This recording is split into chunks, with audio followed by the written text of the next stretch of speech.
Hello, crafty friends, and welcome back. Happy Halloween! Yes, I am starting to work on Halloween layouts, or more correctly, I guess, catching up on last year's Halloween projects and getting Cody's albums caught up. And he was a cute little mouse last year for Halloween, for his first Halloween. And so these are just a few of the cute little pictures that we took. And I am using, um, I believe the background was actually an October afternoon paper from a while ago.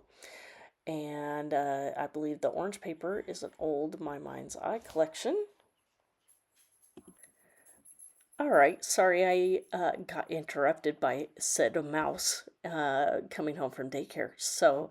Um, as I think I was saying, that the orange was from an old My Mind's Eye collection, and this frame here that I'm using antique linen, and I think what I was showing you earlier is that I have started putting Velcro pieces on the back of each individual ink pad, and then when I'm done with the foam piece, that I can attach that to the bottom of the ink pad and just keep track of which color goes with which. So, and then uh, the actual chipboard frame, that was one from 49 a Market, and I believe that was from last year's Christmas, and it was white, but obviously the papers I'm using are not white. So I did use the antique linen, I think is what I said it was. And as you can tell now, it just blends in really great with that background paper. So, uh, and then the two side photos, I used the blue paper and matted each of those. And now I am going to use that larger piece and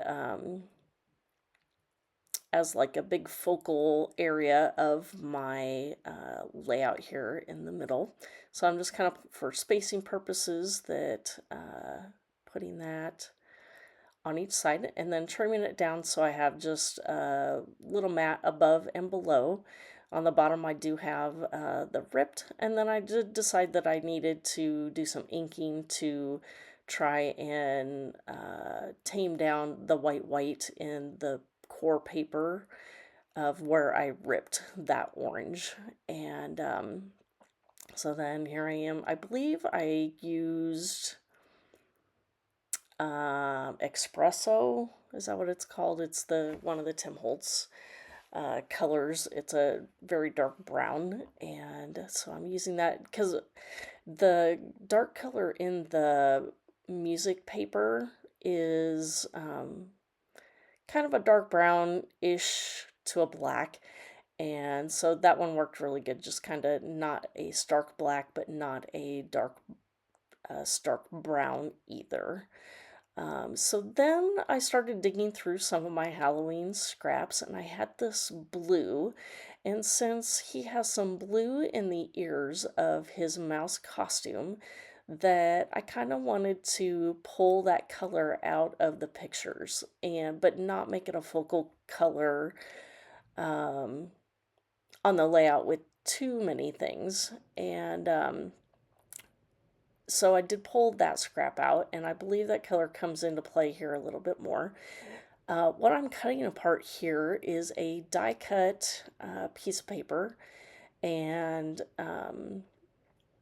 I didn't think, I know this is super old, and I have pretty much used it like this, just as a way to fussy cut each of the respective pumpkins and use them as a piece of ephemera, essentially. So I do decide to take a tiny, what was left of that dark blue paper that I used to map my photos, and I am using it to back my pumpkins. So there is another area where that bluish color is, even though it's a different paper and slightly darker, it is the same tone of blue.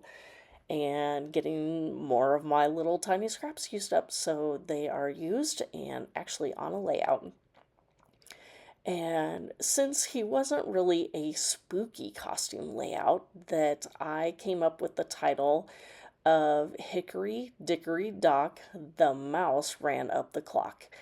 And so I have these really glittery, they're kind of I'm going to call it like a mac and cheese kind of gold orange glitter color. And they do not stick at all anymore. So they definitely needed some glue to make sure they stick on the layout. And so that's what I'm doing here. And then I worked with some of the tile stickers that I had to create the rest of the title. However, I did run out of a couple of letters. I think I was short one letter C from the tile stickers that I did. So then I ended up using a different letter sticker for the word clock at the end. And I thought it works out good because it's at the end of the title. So I think I've shared this trick with you before. You can, when I do these tile letters, that I stick it out, or well, I write it out to make sure I have all the letters in all the stickers in the color or font or whatever it is that I'm working on. And then I just use either a scrap piece of paper, in this case, that this was the brand strip that I cut off of that music paper. Since it was an older paper, it doesn't have a pattern on the front or back of it to use. And so this was a good piece to glue my title words down to, so then I could move the entire word around as a single piece. And so here is where I have decided to pull in the last teeny tiny little bit of this blue. And I actually cut the strip in half, that this is the first part, and I made it look like it was tucked, that the title was tucked up underneath that piece. And then I added some Halloween words at the bottom and added the year, which I put on incorrectly. I used 2024, and then when I was showing it to somebody later on in the day at the retreat that I was at, I realized that I put 2024. Luckily, I did have a 3, and since it was a tile sticker, I just put the 3 on right over the top of the 4, and I think in the close-up pictures you should see that I have corrected that. Let's see, what else do I have going on here? So there I am tapping my fingers, trying to figure out what to do, and now I'm adding a few more of these brads that these I think I picked up from last year's Halloween collection. I might have gotten them on clearance, but it was a collection from last year, probably a Simple Stories.